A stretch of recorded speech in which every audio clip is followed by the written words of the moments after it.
ఎవరైనా ఈ నందికేశ్వర చరిత్రని చదివినా, చేతులొగ్గి నమస్కరిస్తూ విన్నా, భగవంతుడి యొక్క అనుగ్రహాన్ని, నందికేశ్వరుడి యొక్క వైభవాన్ని మనసులో తరించుకుని మురిసిపోయినా వారికి ఇహమునందు సమస్త సుఖములనిచ్చి అంచమునందు ఇది విని పరవశించిపోయిన వారిని ఈశ్వరుడు తన ప్రమథగణములలో ఒకరిగా చేర్చుకుంటున్నాడు అని అభయం ఇచ్చారు.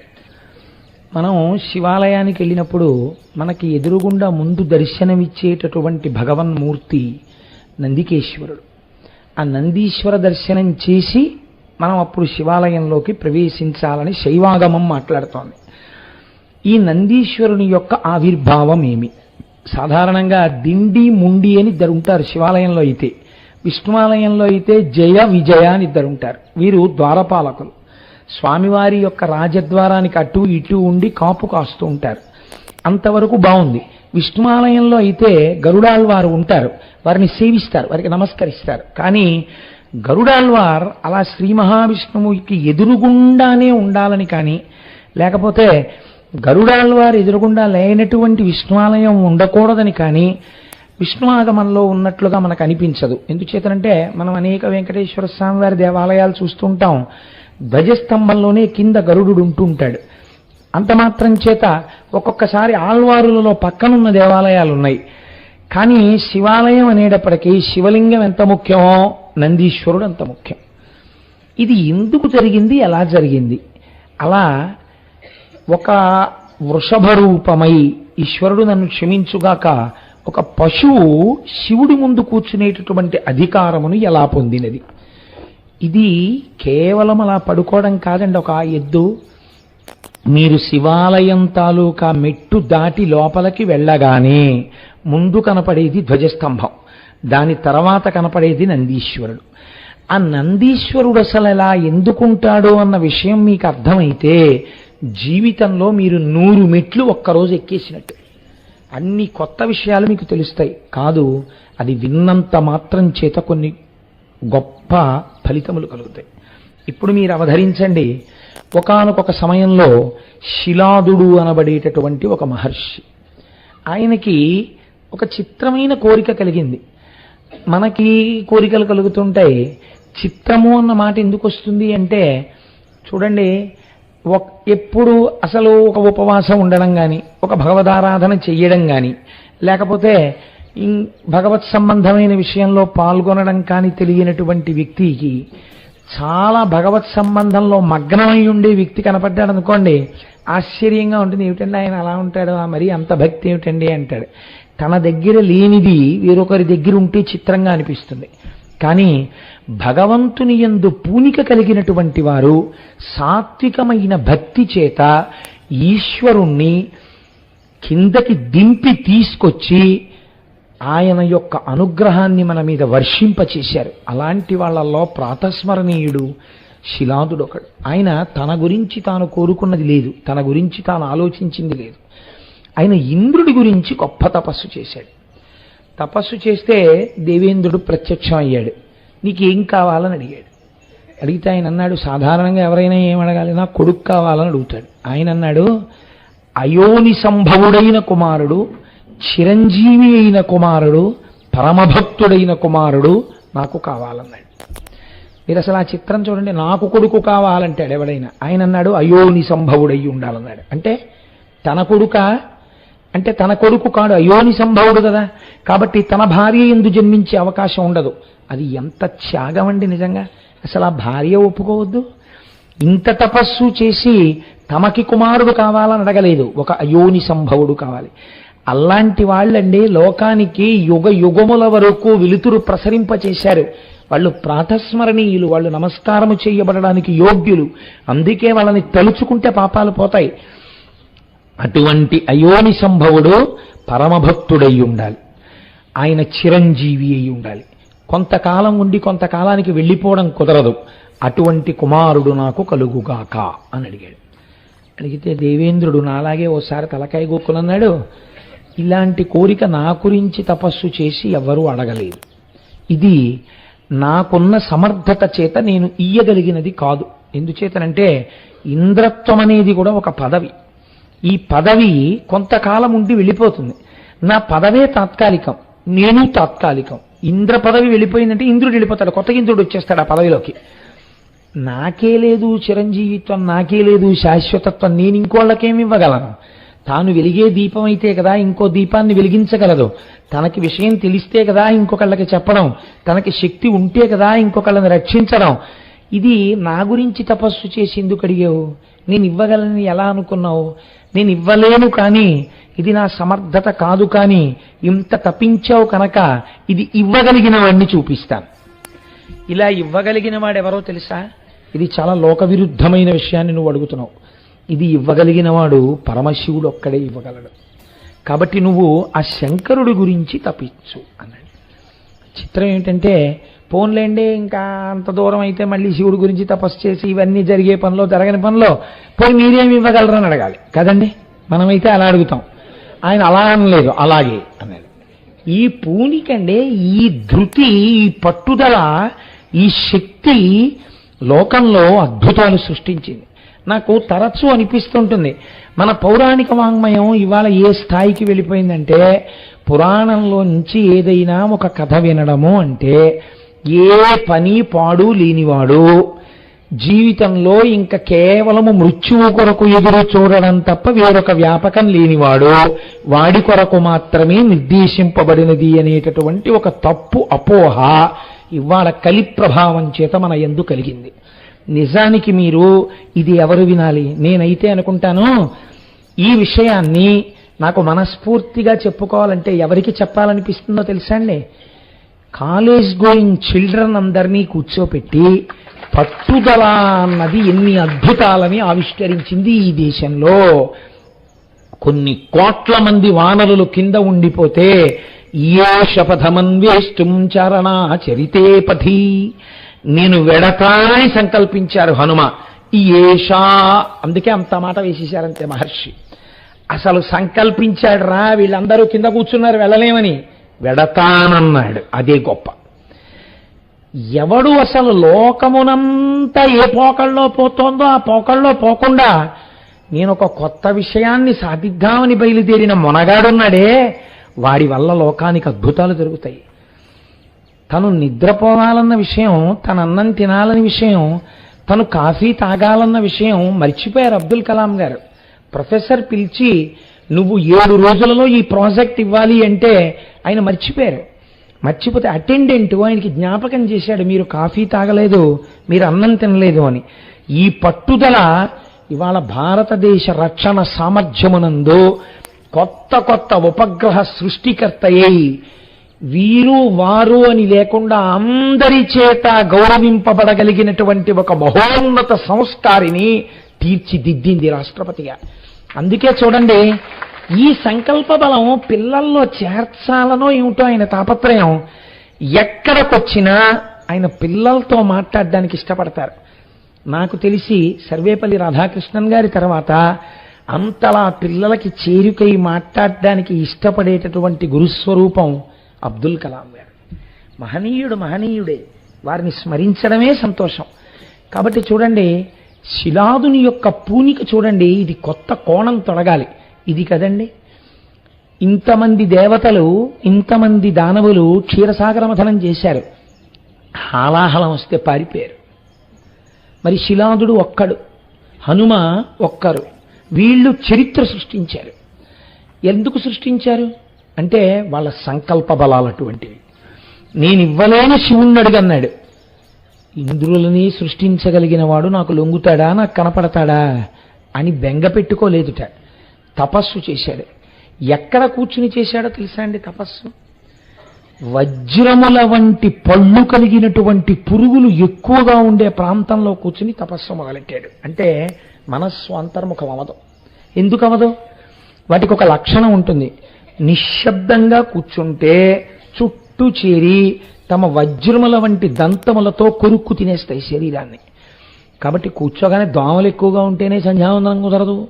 అలాంటిది అలాంటి పురుగుల మధ్యలో కూర్చుని ఇంకా ధ్యానం ఏమిటండి, తపస్సు ఏమిటి? కానీ ఆయన సంకల్ప బలం చూడండి, తనకి తాను పరీక్ష పెట్టుకున్నాడు. అక్కడ కూర్చుని తపస్సు మొదలెట్టేట. మొదలెడితే కొద్ది కాలం అయ్యేటప్పటికీ శిలాదుడు అనబడేటటువంటి రూపం అక్కడ లేదు, అస్థిపంజరం ఒకటే ఉందంతే. అంటే మిగిలినటువంటివన్నిటినీ తినేసాయి పురుగులు. ఎముకలు తప్ప అన్నీ తినేస్తే మహానుభావుడు పళనిలో ఉన్నటువంటి సుబ్రహ్మణ్యేశ్వర స్వామి వారి తొడ కింద గోరు పెట్టి గీరేవారట. గీరితే చిన్న ముద్దలా వచ్చేది, ఆ ముద్ద రాస్తే కుష్ఠరోగం పోయేది. మొన్న నాకెవరు మన వేలుగురు స్వామి చెప్తున్నారు, అదే మందు.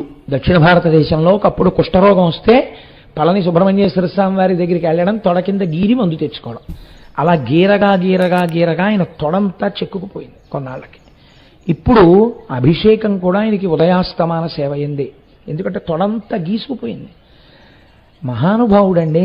అలా గీరితే శిలా విగ్రహం అయితే అందులోంచి అంతంత ముద్దలు ఎలా వచ్చాయి?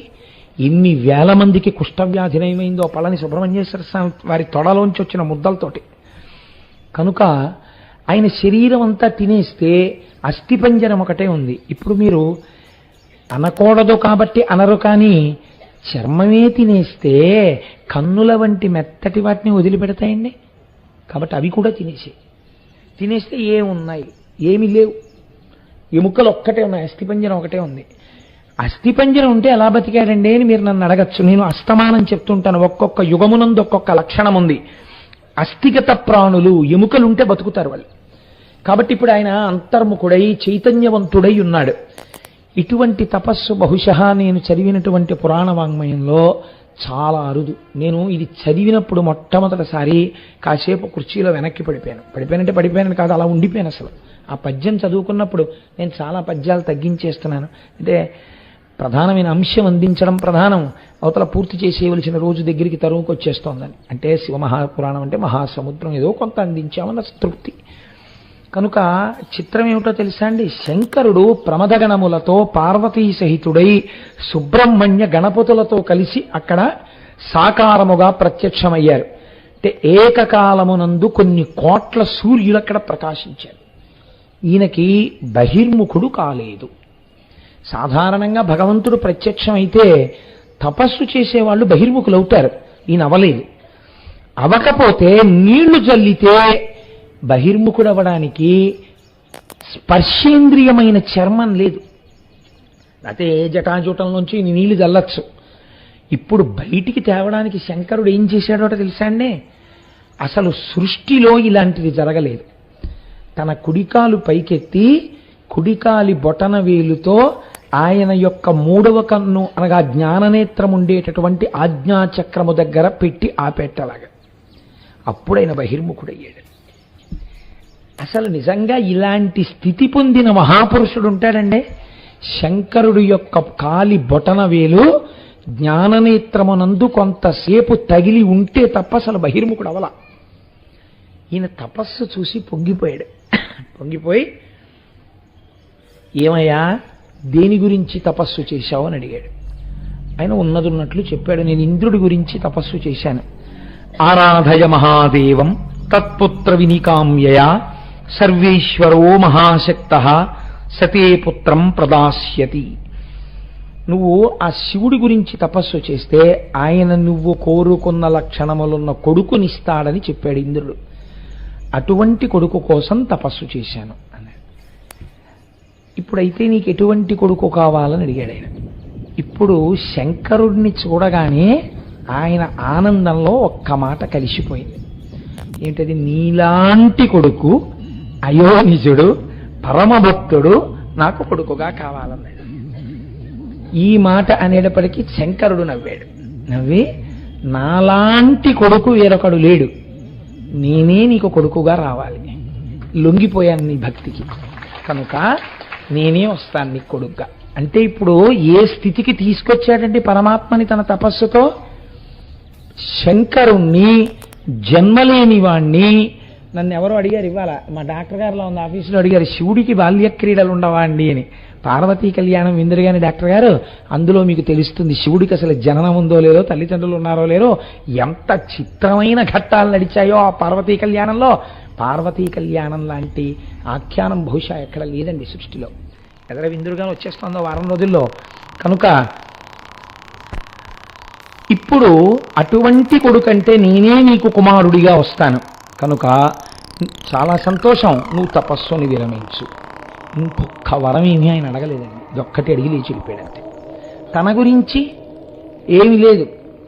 మరి ఇది ఎందుకు అడిగినట్టు? చాలు, ఇలాంటి వాడొకడు ఇంకొక కొత్త స్వరూపం వస్తోంది, ఇది లోకాలను ఉద్ధరిస్తుంది. నేను పుట్టినందుకో, నాకొక శరీరం ఉన్నందుకో, ఈ శరీరాన్ని ఈశ్వరార్పణముగా ఉపయోగించి నేను ఒక బృహత్ కార్యాన్ని లోకం కోసం చేశాను. వీరిని మహాత్ములు అని పిలిచింది లోకం. వీరు మహాత్ములంటే, అందుకే అటువంటి మహాత్ముల కోవలోకి ఒక చంద్రశేఖర పరమాచార్య స్వామిని చెప్తాను. ఎందుకని? మహానుభావుడు ఎక్కడికి వెళ్ళినా ఎప్పుడూ సనాతన ధర్మాన్ని, వైదిక నిష్టని పెంచి ప్రోధి చేయడానికి ఎంత తపించారో. పిల్లల దగ్గరికి వెడితే శ్రీరామ ఎలా రాయాలో వాళ్ళని కూర్చోబెట్టి నేర్పేవారు. శ్రీరామ రాసేటప్పుడు ఒక్క పుస్తకం పట్టుకుని రాయకండి. నేను అందుకే శివరాత్రి నాడు శివకోటి రాయడం కూడా మనం అంతర్భాగం చేద్దామనడానికి కారణం ఏమిటో తెలుసా అండి? నా సొంత తెలివితేటలేం కావు, పరమాచార్య స్వామి వారు చేసిన ప్రయోగం అది. రామచంద్రమూర్తి ఫోటో ఎదురుగుండా పెట్టుకుని శ్రీరామ అని రాసి ఒకసారి ఇలా చూడండి, శ్రీరామ అని రాసి ఇలా చూడండి, శ్రీరామ అని రాసి ఇలా చూడండి. నామం రాసి ఆయన్ని చూస్తుంటే మీకు తెలియకుండా మీ యందు రాముని యొక్క తేజస్సు ప్రవేశిస్తుంది. ఇందులో కొంతమంది రామచంద్రమూర్తులైతే ఈ దేశంలో ఆర్షధర్మం నిలబడుతుంది. శంకరులు మమ్మల్ని అందుకే వినియోగించారనేవారు. అంతక తప్ప నా గొప్ప ఇది నా ఆలోచన అనేవారు కాదైనా. తన కోసమని ఆయన చేసింది, ఇది నేను చేస్తున్నానని చేసినది. పరమాచార్యుల వారిదేదీ లేదు.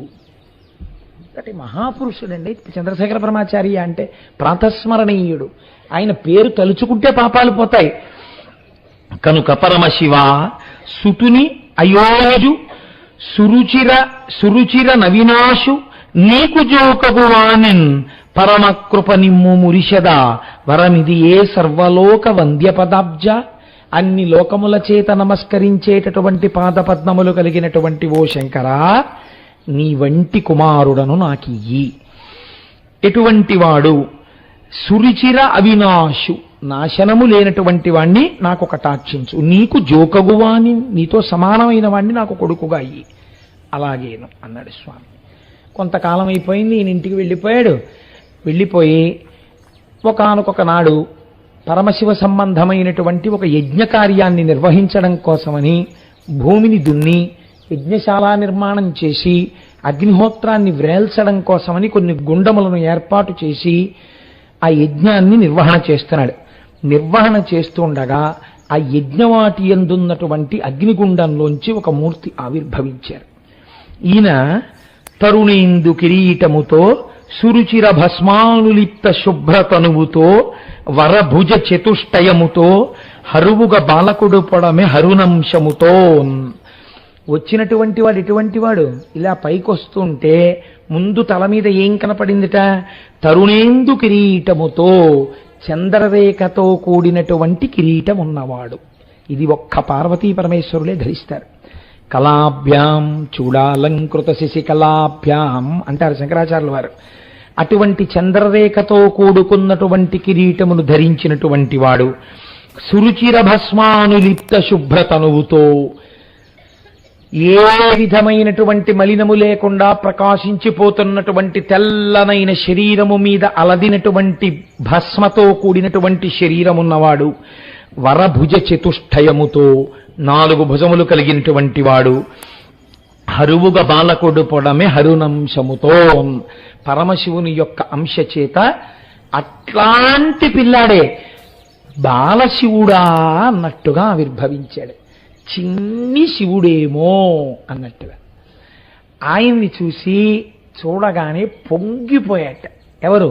శిలాదుడు. దేనికి పొంగిపోయాడు? నేను లోకములు కన్న తండ్రిని చూశాను, ఎవరూ చూడలేని మూర్తిని చూశాను, పార్వతీ సహితుణ్ణి. ఆయనే నేను నీకు కొడుకుగా వస్తానన్నాడు. నీకు జోబగు పుత్రుని అన్నందుకు ఆయనే చిన్ని శివుడిగా వచ్చాడు. ఆ శివుడే ఇప్పుడు చిన్ని శివుడు. చిన్ని శిశువు ఊరి కీర్తన చేస్తారు అన్నమాచార్యుల వారు. అలా చిన్న శిశువుగా వచ్చి చిన్న శివుడిగా కనపడ్డాడు. కనపడితే ఆ చూడగానే శంకరుడి యొక్క అనుగ్రహాన్ని దర్శించట శిలాదుడు. దర్శించి ఆ పిల్లవాణ్ణి చూడగానే ఎక్కడ లేని ఆనందము పైకి పొంగి పొరలింది కాబట్టి నంది అని పిలిచాట.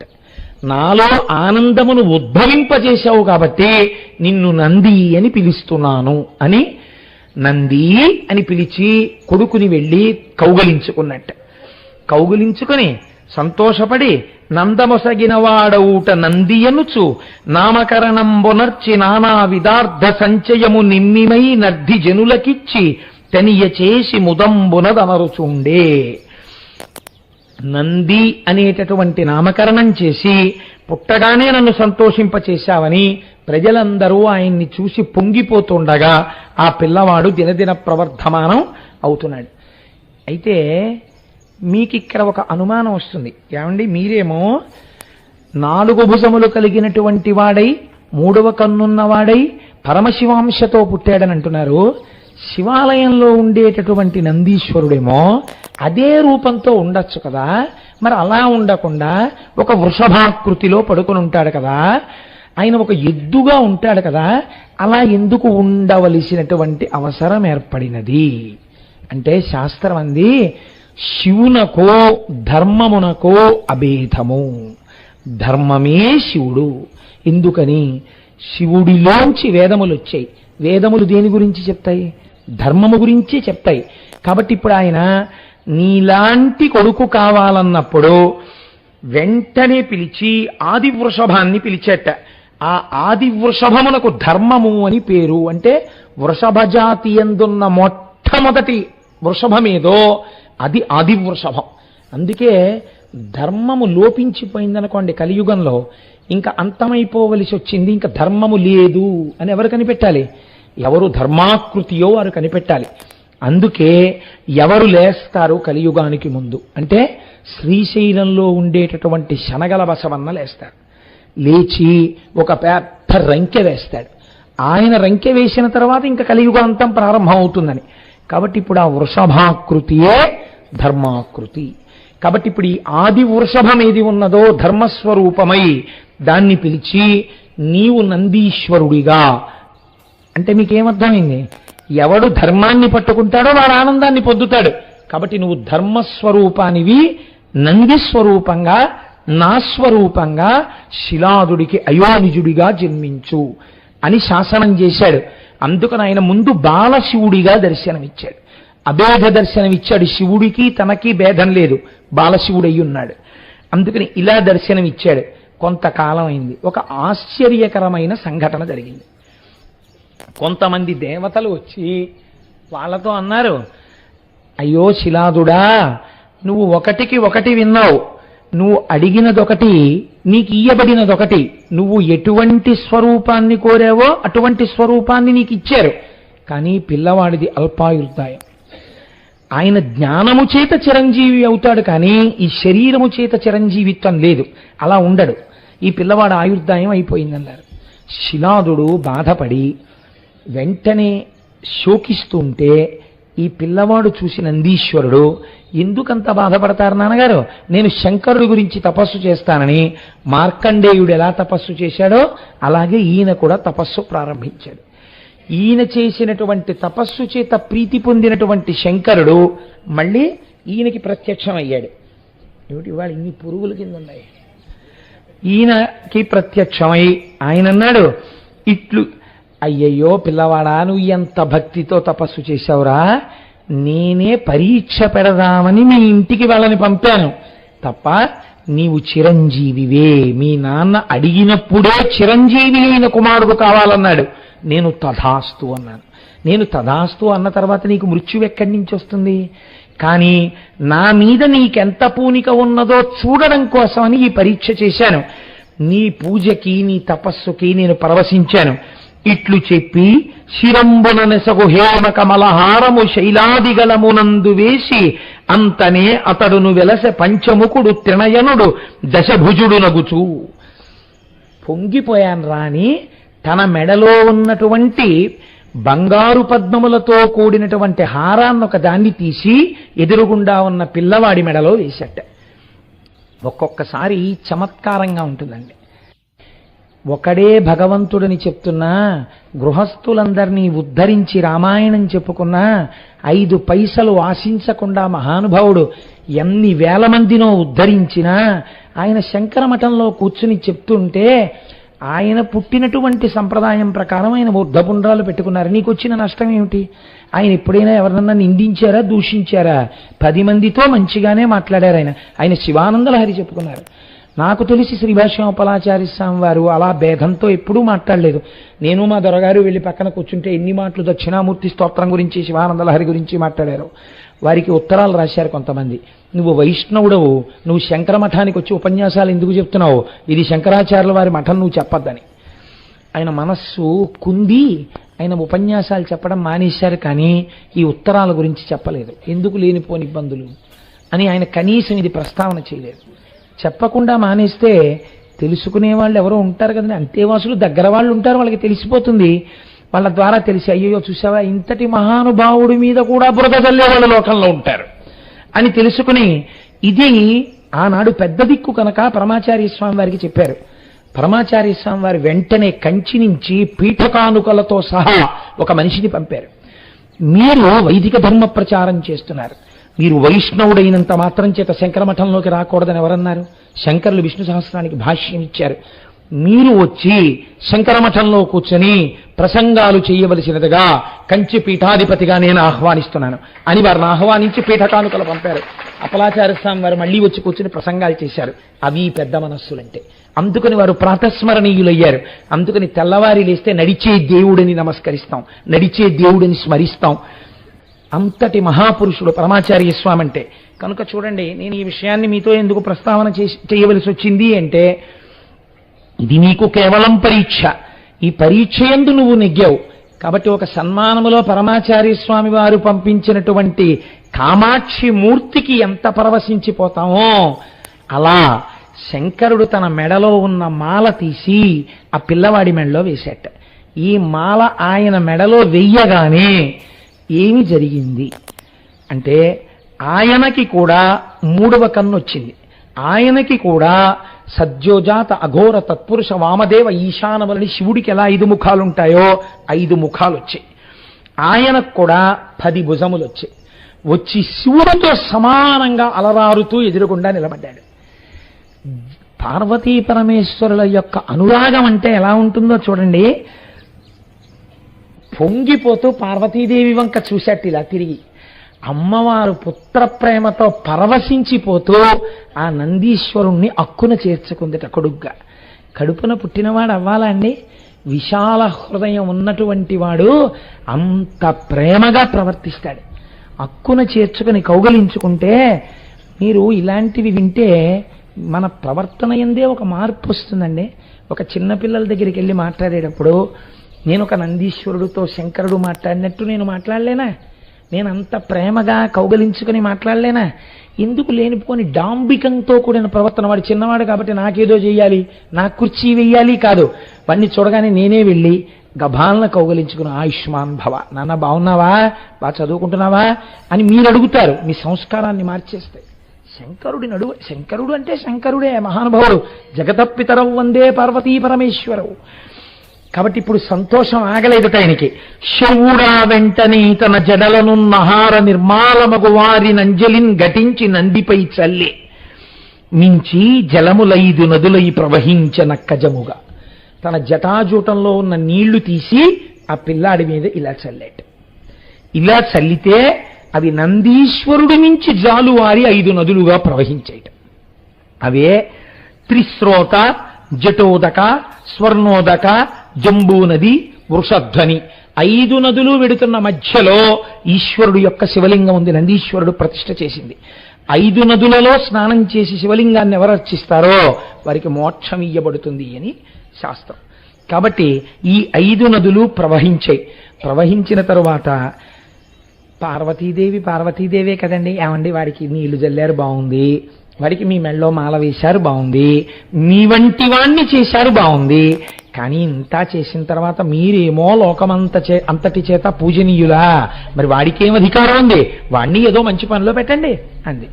అంటే ఏం చేద్దామంటావు? అయితే మన ప్రమథగణాలన్నింటికీ నాయకుడిగా కూర్చోబెట్టి అభిషేకం చేసేయండి అంది. ఆయన్ని కూర్చోపెట్టి ప్రమథగణములన్నింటికీ నాయకుడిగా అభిషిక్తం చేశారట. చేసిన తర్వాత అమ్మవారు అందిట, ఓ మంచి భార్యని కూడా తీసుకొచ్చి ఇచ్చేస్తే ఇద్దరూ కలిసి చక్కగా ధర్మపథంలో నడుస్తారు. ఏం మీకు నేను లేను పక్కన, అలా వాడికి ఉండద్దు పిల్లాడికి, అందులో మంచి భార్యని తెండి. ఇది ఏ హృదయం మీరు ఆలోచించండి. తల్లిదండ్రుల హృదయం. పిల్లవాడు బాగా చదువుకోవాలన్నప్పుడు చదువుకొనిస్తాం. చదువుకుని వాడు ఉద్యోగంలోకి వచ్చేశాక వాడికి తగిన భార్యని వెతకాలోయ్, వాడికి తగిన భార్యని వెతకాలోయ్ అని బెంగబెట్టుకుంటాడు. ఆడపిల్లకి సంబంధం వెతకడం కన్నా యోగ్యుడైన కొడుకుకి సంబంధాలు తిరస్కరించడం చాలా కష్టం అవుతుంది కదండి. తిరస్కరించి కావలసిన సంబంధం వెతుక్కోవడం చాలా కష్టం అండి. ఎందుకని తండ్రి రాజీ పడలేడు. తండ్రి కొడుక్కి తగిన కన్యనే ఇవ్వాలని కోరుకుంటాడు. అందుకే తండ్రి ఎంచి వివాహం చెయ్యాలి తప్ప తాను ఎంచుకుని వ్యాలంటైన్స్ డే చేసుకోవడం ఈ జాతి సంప్రదాయం కాదు కదా. అది తల్లిదండ్రులను అవమానించుటయే. వాళ్ళకి తెలియదా ఎవరినిచ్చి పెళ్లి చేయాలో? ఏమో, నిశ్చితార్థం అయిపోయిన తర్వాత కానుక పంపిస్తే పెద్ద దోషం లేదు కనుక తప్ప అంతకన్నా పరిధిని అతిక్రమించడాన్ని నేను సమర్థించలేను. కనుక ఏమైంది అంటే, ఇప్పుడు తగిన యోగ్యురాలైన కాంతని కూడా చూద్దామంది అమ్మవారు. పార్వతీ పరమేశ్వరులు నందీశ్వరుడికి భార్యని వెతికారండి. ఎంత చిత్రమండి లోకంలో. వెతికి ఆయనకి తగినటువంటి భార్య మరుత్తుల యొక్క కుమార్తె సుయశ, ఆవిడ పేరు. యశ అంటే కీర్తి. సుయశ మంచి కీర్తి. దేనివల్ల వస్తుంది కీర్తి? నడువడి వలన. నడువడి తెలుసున్న పిల్ల కాబట్టి ఇప్పుడు భర్తను ఎలా అనుగమిస్తుంది? నీడలా అనుగమిస్తుంది. తల్లిదండ్రులు ఇచ్చిన సంబంధాలు అలా ఉంటాయి. కాబట్టి ఇప్పుడు ఏమైంది? మంచి కన్యని తెచ్చి సుయశ అనబడేటటువంటి మరుత్తుల కుమార్తెనిచ్చి నందికేశ్వరుడికి వివాహం చేశారు. పీటల మీద ఎవరు కూర్చోవాలి నందీశ్వరుడి తరపున? పార్వతీ పరమేశ్వరులు కూర్చున్నారు. ఏమి భాగ్యం పొందాడండి నందీశ్వరుడు. ఇప్పుడు మీరు నిజంగా ఓ శివాలయంలోకి శివుణ్ణి చూడ్డానికి వెళ్ళగలరా? నందీశ్వరుణ్ణి చూడగానే కాసేపు నిలబడి చెక్కున చెయ్యి చేర్చి అలా ఏమి భాగ్యం పొందినవాడివయ్యా అని మీరు కాసేపు నందీశ్వరుణ్ణి చూస్తారా? నందీశ్వరుణ్ణే చూడాలి కదండి. ఆయన పొందినంత భాగ్యం ఎవరు పొందారు? ఇన్ని భాగ్యాలకి ఎవరు కారణం? శిలాదుడి తపస్సు. ఆయనది తపస్సు అంతా. కాబట్టి ఇప్పుడు ఒక మాట అన్నాడు ఆయన, ఏమయ్యా నువ్వింత వైభవాన్ని అనుభవించావు, తనకని వైభవం ఏం అడగలేదే మీ తండ్రి? నిన్నడిగాడంతే. కానీ నీ వల్ల మరి మీ తండ్రి తరించద్దు. ఆయన తరించిపోవడానికి నీ తండ్రిని ఎటువంటి స్థితి ఇస్తున్నానో తెలుసా? నీదు తండ్రియు తాతయు నాదు గుణములందు ప్రాముఖ్యము చెందియుందురికను నేనెచట నుండు నీవందు నిలువు, నీవు ఎచట నివసించిన నేనందు నెగడియుందు. నీ తండ్రిని నీ తాతని కూడా సమున్నతమైన అధికారము కలిగినటువంటి ప్రమథగణముల యొక్క స్థితిలోకి తీసుకొస్తున్నాను. వాళ్ళు కూడా నన్ను సేవిస్తూ ఉంటారు. ఒక మంచి కోరిక కోరుకున్నవాడు, ఒక మంచి చెయ్యాలనుకున్నవాడు తన ప్రయత్నం లేకుండానే ఏ స్వార్థం లేకుండా ప్రవర్తించిన వాడికి కావలసిన కోరికే ఈశ్వరుడు చూస్తాడు. వాడు వాడి గురించి చూసుకోక్కర్లేదు, వాడి గురించి ఈశ్వరుడు చూస్తుంటాడు. యోగక్షేమం వహామ్యహం. కాబట్టి ఇప్పుడు శిలాదుడు ఎక్కడికి వెళ్ళిపోయాడు? ప్రమథగణములలో ఒకడుగా చేరిపోయాడు. ఇప్పుడు ఈ ప్రమథగణములకు నాయకుడు ఎవరు? తన కొడుకు నందీశ్వరుడే. ఒక తండ్రికి ఇంతకన్నా గొప్ప పదవి ఏముంటుందండి? తండ్రి గారు అదే ఆఫీసులో 30 ఏళ్ళు పనిచేసి ఏదో చిన్న ఆఫీసర్ అయ్యాడు. ఆయన కొడుకే, ఆయన కడుపున పుట్టినవాడే ఐఏఎస్ చదివి ఆ మొత్తం ఆర్గనైజేషన్ కంతటికి ఒక రాష్ట్రానికి అధికారిగా వచ్చాడు. ఇప్పుడు ఆ పిల్లవాడు ఇన్స్పెక్షన్కి వస్తున్నాడు. ఈయన కూడా చిన్న అధికారి. తండ్రి కొడుకు ఒక్కింట్లోనే ఉంటున్నారు. నాన్నగారండి రేపు నేను ఇన్స్పెక్షన్కి వస్తున్నాను, కానీ మీరు మాత్రం లేచి నిలబడ్డం అవి ఏం చేయకండి, మీరు నమస్కారం పెట్టడం అవి చేయకండి అని ముందే కొడుకు తండ్రికి చెప్పుకుంటాడు కదండి. అయినా ఇప్పుడు ఆ కొడుకు ఇన్స్పెక్షన్కి వస్తుంటే కారు వచ్చేసి కారు దిగిపోయి స్టేట్ లెవెల్ ఆఫీసర్ ఆయన, ఇక్కడ ఉన్న ఆఫీసర్ గారు కూడా లేచి నిలబడి ఎదురొస్తే గబగబా ఆయన మెట్లెక్కి ఆఫీసులోకి వచ్చి ఇన్స్పెక్షన్కి లోపలికి వెళ్ళి ఒక్కొక్కరిని పిలుస్తూ ఆఫీస్ చూడడానికి బయటికి వస్తుంటే ఇన్నాళ్ళు తనతో మాట్లాడిన వాళ్ళు ఆయన్ని తనని చూస్తుంటే ఆ కొడుకు ఆ తండ్రి భావాలు ఎలా ఉంటాయండి? ఎంత ఆనందాన్ని పొందుతాడు. అబ్బా, నా జన్మ ధన్యం, నా కొడుకు ఇంత అధికారి. అందరి దగ్గరికి వెళ్ళి పరిచయం చేసుకుంటూ ఆ కొడుకు ఒక్కొక్కరు ఆయనకి షేక్ హ్యాండ్ ఇచ్చి నమస్కారం పెట్టి, సార్ నా పేరు ఇది, నేను ఇది చూస్తుంటాను సార్ అంటుంటే, అలా తండ్రి దాకా వెళ్ళి ఈ పిల్లవాడే తండ్రికి నమస్కారం చేసి ఏమీ అడగకుండా పక్క నుంచి వెళ్ళిపోయాడు అనుకోండి. అబ్బా, ఏమి కొడుకుని కన్నావయ్యా, ఆయన వెళ్ళిపోగానే వచ్చి కౌగులించేసుకోరు ఈ తండ్రిని. నందీశ్వర శిలాదులు ఆ స్థితిని పొందారండి లోకంలో. ఆయన ప్రమదగణాల్లో ఒకడు, నందీశ్వరుడు ప్రమదగణాలకి అధిపతి. ఇద్దరు శంకర కింకరు. ఇది వాళ్ళ యొక్క గొప్పతనం. మీరు సృష్టిలో చూశారా ఇంత చిత్రం? ఇది నందికేశ్వరుడు యొక్క చరిత్ర. కనుక ఇప్పుడు ఇంకొక వరం ఇచ్చేవాడు నందీశ్వరుడితో, ఎప్పుడైనా ఎక్కడైనా నువ్వు వెళ్ళి ఉంటే నేను అక్కడికి వచ్చేసి ఉంటాను. కాబట్టి నందీశ్వరుడు ఉంటే ఎవరుంటారు? శివుడు ఉంటాడు. నేనెక్కడైనా ఉంటే నువ్వు ఉంటావు. నేను శివుడిగా ఎక్కడైనా శివాలయం కట్టారో లింగ ప్రతిష్ఠ చేసి విడిచిపెడితే అది శివాలయం కాదు, నా ఎదురుగుండా నువ్వు ఉండాలి. కాబట్టి నువ్వు ఎచ్చట ఉంటావో అక్కడ నేను ఉంటాను, నువ్వు ఎక్కడుంటావో అక్కడికి నేను వచ్చేస్తాను. అంటే ఇప్పుడు నిజంగా ఎంత స్థితిని ఇది శిలాదుడు అడిగింది. గొప్ప భక్తి తత్పరుడు కావాలి నా కొడుకని అడిగాడు. ఆ పుట్టినవాడి భక్తికి ఈశ్వరుడు వశుడైపోయాడు. వశుడైపోయి ఈ వరం ఇచ్చాడు.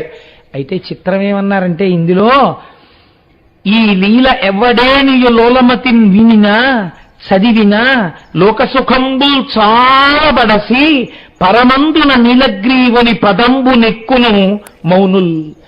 ఎవరైనా ఈ నందికేశ్వర చరిత్రని చదివినా, చేతులొగ్గి నమస్కరిస్తూ విన్నా, భగవంతుడి యొక్క అనుగ్రహాన్ని, నందికేశ్వరుడి యొక్క వైభవాన్ని మనసులో తరించుకుని మురిసిపోయినా, వారికి ఇహమునందు సమస్త సుఖములనిచ్చి అంచమునందు ఇది విని పరవశించిపోయిన వారిని ఈశ్వరుడు తన ప్రమదగణములలో ఒకరిగా చేర్చుకుంటున్నాడు అని అభయం ఇచ్చారు. అయితే మీరు ఒక చిత్రం చూడండి, నందీశ్వరుడు వృషభంగా ఎందుకుంటాడు అన్న విషయాన్ని మీకు నేను విజ్ఞాపన చేశాను, ఆది వృషభము అని. అయితే శైవాగమం ఒక ఆంక్ష విధించింది. శివలింగ దర్శనం చేసేటప్పుడు శివాలయంలో మనం వెళ్ళాం కదా అని చెప్పి నందీశ్వరుడి పక్క నుంచి వెళ్ళడం కానీ, నందికి శివుడికి మధ్యలోంచి వెళ్ళడం కానీ చేయరాదు. శివాలయంలో దర్శనం చేసేటప్పుడు ఎలా చెయ్యాలో శైవాగమం చెప్పింది. అలా తప్ప వేరొకలా దర్శనం మీరు చెయ్యరాదు. అలా చేస్తే ఏమవుతుందో తెలుసండి? వేరొక మాటలో చెప్పాలంటే శివుడి యొక్క కోపమునకు గురవుతారు. ఎందుకని అది శివుడి యొక్క వరం. ఎలా చెయ్యాలి? వృషణం స్పృష్ట్వా శృంగమధ్యే సదాశివం దృష్ట్వాక్షణం నరోయాపి కైలాసే శివ సన్నిధిం. తోక పక్కకి పడవేసి వృషణములు కనపడేటట్టుగా పడుకుని ఉంటుంది నందీశ్వరుడి యొక్క మూర్తి. ఎడమ చేతి బొటన వేల్ని, ఎడమ చేతి చూపుడు వేల్ని నంది యొక్క శృంగములు కొమ్ముల మీద వేసి, కుడి చేతితో ఆయన యొక్క వృషణములను పట్టుకుని 2 వేళ్ల మధ్యలోంచి శివలింగాన్ని చూస్తూ హరహర మహాదేవ శంభో శంకర అనాలి. ఇలా ఎవడన్నాడో వాడు కైలాసమునందు శంకరుణ్ణి దర్శనము చేసినటువంటి పుణ్యం వాడి ఖాతాలో వేస్తారు. కాబట్టి నందీశ్వరుడి యొక్క శృంగముల మధ్య నుండి తప్ప శివలింగ దర్శనము చేయరాదు. చాలా మంది తెలియక ఏం చేస్తుంటారో తెలుసా అండి? శివాలయంలోకి నంది పక్క నుంచి లోపలికి వెళ్ళిపోయి ఆ శివలింగానికి నందికి మధ్యలో నిలబడతారు. అటువంటప్పుడు ఎవరైనా ఆగమం తెలుసున్నవాడు నందీశ్వరుడి యొక్క శృంగముల మధ్యలోంచి చూసే ప్రయత్నం చేస్తే, అడ్డుగా నిలబడిన వాడి పృష్ఠభాగం కనబడితే వాడు ఖేదం పొందితే కొత్త పాపం కూడా వాడి ఖాతాలో పడుతుంది. అర్చకునకు తప్ప శివాలయములో శివలింగమునకు నందికి మధ్య తిరిగే అధికారము ఎవ్వరికీ లేదు. ఆయన నందీశ్వరుడు జీవుడికి సంకేతం, శివుడు బ్రహ్మమునకు సంకేతం. జీవబ్రహ్మల మధ్య భేదము చెప్పడం కానీ మధ్యలోకి వెళ్ళడం కానీ చేయరాదు. కాబట్టి ఎప్పుడూ అలా దర్శనం మాత్రం చెయ్యకూడదు. ఆ శృంగముల మధ్యలోంచి చూడాలి. ఒక్కసారి మాత్రం మినహాయింపు, ఎప్పుడు మినహాయింపు. ఆయనకి కవచం పెడతారు సాయంకాలం. కవచం అంటే అలంకారమైపోయినటువంటి మూర్తి శివుడి యొక్క ఆ ఊర్ధ్వభాగం వక్షస్థలం, శిరస్సు, చంద్రరేఖ, త్రిశూలం అన్నీ కనబడుతుంటాయి. ఆ కవచం తొడుగుతారు. అలా తొడిగి ఉంటే మాత్రం నంది శృంగములలోంచి చూడక్కర్లేదు. మీరు తిన్నగా శివదర్శనం చేయవచ్చు. శివదర్శనం ఇంకా అలా పెట్టిలేదు అంటే మీరు నందీశ్వరుడి యొక్క శృంగముల మధ్య నుంచే చూడాలి. అలా చూడడమే అంత అవసరమైతే అరటిపండు ముక్కలు పట్టుకెళ్ళి శివుడి ఆ నందీశ్వరుడి మూతికి రాసేయడం, కార్తీక దీపాలు పేరు చెప్పి నందీశ్వరుడి తోక కింద పెట్టేయడం, ఇవి ఎంత పాపభూయిష్టమైన పనులో మీరు ఆలోచించండి ఒక్కసారి. మనం చేసేటటువంటి పనులు పుణ్యం పేరుతో హద్దులేని పాపాలు చేస్తుంటాం. అలా చెయ్యకూడదు. మీరు ఇంకొకటి, ఎప్పుడైనా శివాలయం లోపలికి వెళ్ళి పూజ చేసుకోవాలనుకుంటే, మీరు శివాలయంలో ఏదైనా పూజకి ఇస్తున్నారనుకోండి, లోపలికి తిన్నగా వెళ్ళరాదు. శైవాగమం ఆంక్ష పెట్టింది. మీరు నందీశ్వరుడి శృంగములలోంచి శివలింగ దర్శనం చేసిన తరువాత ఆగి నందీశ్వరుడికి నమస్కరించి ఒక మాట చెప్పాలి. నందీశ్వర నమస్తుభ్యం సాంబానందప్రదాయక మహాదేవస్య సేవార్థం అనుజ్ఞాం దాతుమర్హసి అని అడగాలి. అయ్యా, ఎవరు నువ్వు? నందీశ్వర నమస్తుభ్యం, ఓ నందీశ్వరుడా నీకు నమస్కారం. సాంబానందప్రదాయక స అంబ, అంబతో కూడినటువంటి శంకరుడి వలన మాయందు ప్రవర్తించవలసినటువంటి ఆనందమునకు కారణభూతుడైనటువంటి వాడివి.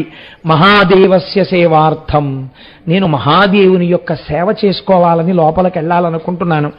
అలా నేను సేవ చేసుకోవడానికి అనుజ్ఞాం దాతుమర్హసి, నాకు నీవు అనుజ్ఞను ఇయ్యవలసినది అని చెప్పి మీరు లోపలికెళ్ళి పూజ చేసుకోవాలంటే గోత్రనామాలతో ఇవ్వాలి తప్ప మీరు నందీశ్వరుని యొక్క అనుమతి లేకుండా శివాలయంలో పూజ చేయరాదు.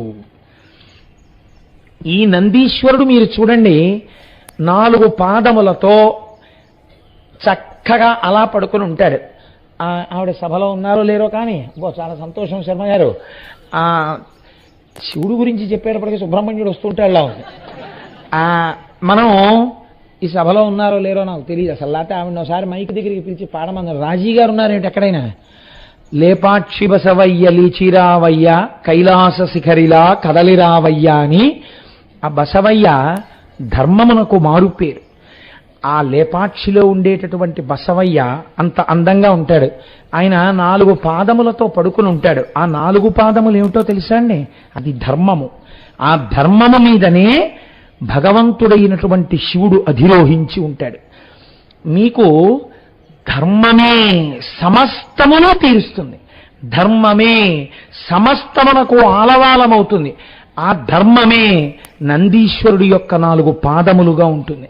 ఆ 4 పాదములు ఏమిటో తెలుసా అండి? మీకు కనపడేటటువంటి డెక్కలు అవే సత్యము, శౌచము, తపస్సు, దయ. మీరు ప్రతిరోజు నందీశ్వరుడి యొక్క వృషణాల్ని పట్టుకుని ఆయన శృంగముల మధ్యలోంచి చూడడం మీకు అలవాటైతే మీకు తెలియకుండా ఈ 4 గుణాల్లో కొన్ని గుణాలు మీ యందు ప్రసరిస్తాయి. కనుక ఏమవుతుంది అంటే, ఈ 4 పాదముల చేత నందీశ్వరుడు ధర్మమే తానై ఉన్నాడు.